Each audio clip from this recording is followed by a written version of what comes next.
嗨，大家好。今年9月份，苹果将预计更新2款苹果手表。那首先一款呢是 Series 12以及 Ultra 4。那至于 SE 呢，今年应該不會更新，因為通常 SE 是2到3年更新一次，因為它是去年9月份剛剛更新過了。那麼這2款手表呢，他們預計就是說外觀上不會有太大的改變，但是它的內在呢有很多的更新。據說這個 Ultra 4呢，它的整體的表盤的會變得更薄了，也就是說之前戴在手上之後就感覺特別的重，那之後變薄之後呢，也就是說重量上也會變輕了，它的這個黑邊框是會變窄了，也就從視覺上看起來會更加的舒適。那至於重大的改款呢，是要再等2年的時間。首先外觀上就是玻璃材質上的升級，也就是說比以前更加的堅硬，更加的耐刮防摔。那還有就是大家不用再考慮去給手表貼膜了。那這2款手表還有一個就是最主要的一點，就是說他們可能會首次搭載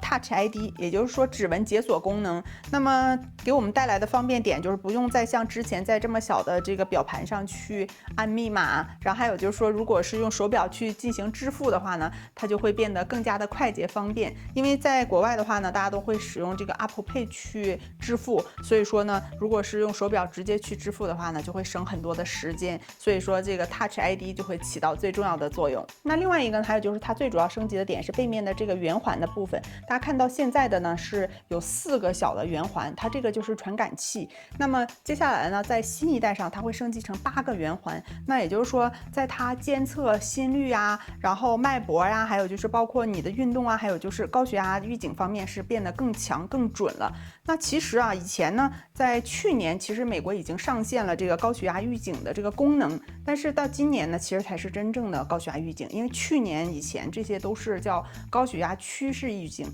它是通過光學的心率傳感器，然後監測你的30天血管的反應情況，然後通過這個數據來分析你的這個高血壓情況，可能會說，哎，你有高血壓的前兆。但是現在呢，如果升級成新的這個8個傳感器之後，它會變得更準，也就是說它可以實時監測你的這個高血壓的這個情況了。那至於這個高血壓預警功能呢，在國行版呢，可能還是要再等一等，因為它要通過藥監局的去審批。但我覺得應該不會太久，因為呢，前面已經有一個例子，就是說3月17號呢，這個房顫預警功能，也就心電圖和房顫功能呢，它已經是在國行蘋果手表上面已經上線了，也就是說它已經通過了藥監局的審批，只是說與這個美版的會相對來說要稍微遲一點，但是呢，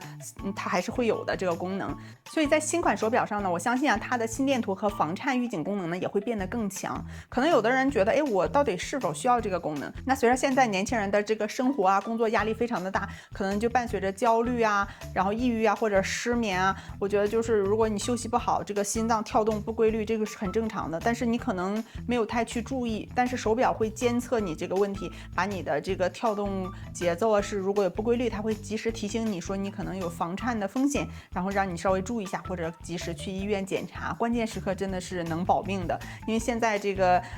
網上大家也看到很多例子，在工作中壓力太大，就是出現猝死的這個情況也是時有的。所以說呢，我覺得這個手表不光是說日常只是用來看時間，或者說作為一個運動來記你的這個步數啊等等，它真的就是一個你的私人的一個健康助理、健康管家，然後呢能幫助你去时刻提醒关注你的健康情況。那另外它升級点就是 AI 方面的功能。那大家知道6月份呢是 WWDC， 然後呢也就是蘋果將會推出新款的WatchOS 的這個軟件系統，同時呢它就會帶來全新的 Siri。那也就是說日後在人工智能方面，它的這個功能會更加的強大。那大家可能講，哎，國行 AI， 但因為前段時間已經出了這個烏龍事件，它已經下放了 AI， 然後又收回。那我覺得國行 AI 應該是不晚了。那預計有可能會在6月份同時推出。一旦就是國行 AI 推出之後呢，我覺得在這個我們使用 Siri 上面也會更加的方便。可能就是有些運動的朋友會經常知道，就是說之前是有 AI 的陪練功能，那在你